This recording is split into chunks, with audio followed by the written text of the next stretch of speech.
If a job demanded 13 years of your life with no rest and no return home, would you take it? In ancient Chinese mythology, one man truly made that choice. His name was Yu, remembered by later generations as Yu the Great. The story begins with a catastrophe of epic scale. In ancient times, a massive flood struck the Yellow River basin.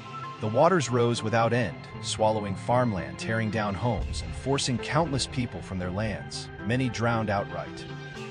The flood persisted for years with no sign of receding.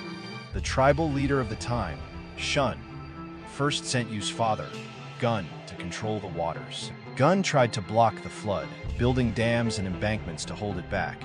But the more he dammed it, the more violently the flood surged. After 9 years of failed effort, Gun was put to death for his failure. The burden of taming the flood fell to Gun's son, Yu. When Yu took up the task, he refused to repeat his father's mistake. He traveled across mountains and rivers, surveying the terrain of the entire land firsthand, and arrived at an entirely new strategy. Water cannot be blocked. It can only be guided.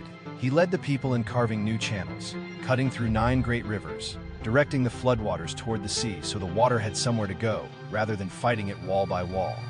This was a project of almost unimaginable scale, crossing mountains, breaking through rock, digging canals, building levees, and it went on without pause for 13 years. Across those 13 years, Yu barely rested a single day.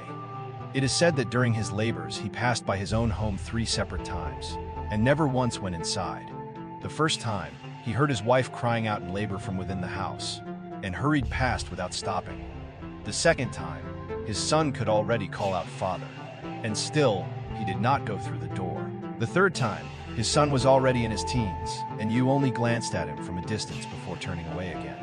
He gave every hour he had to the floodwaters at his feet, and to the people who were still waiting to be saved. Legend says that years of relentless travel left him so worn that the hair on his legs had rubbed away entirely, and his nails had worn down to nothing. And still, he never stopped. After 13 years, the floodwaters finally receded. The 9 regions of the land emerged once more, and the people could settle, farm, and rebuild their lives. Yu's success earned him the deep trust and devotion of the people and the tribal alliance. When Shun grew old, he passed the leadership to Yu.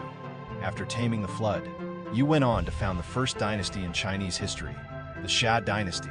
From the man who tamed a flood to the founder of a civilization, it took Yu 13 years to walk that entire road. The story of Yu, the great taming the flood, has been told for more than 4,000 years.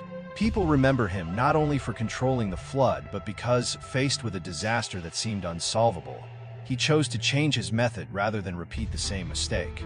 When blocking failed, he turned to guiding. When one lifetime wasn't enough to finish the work, he simply treated it as his life's calling. True mastery has never come from fighting nature.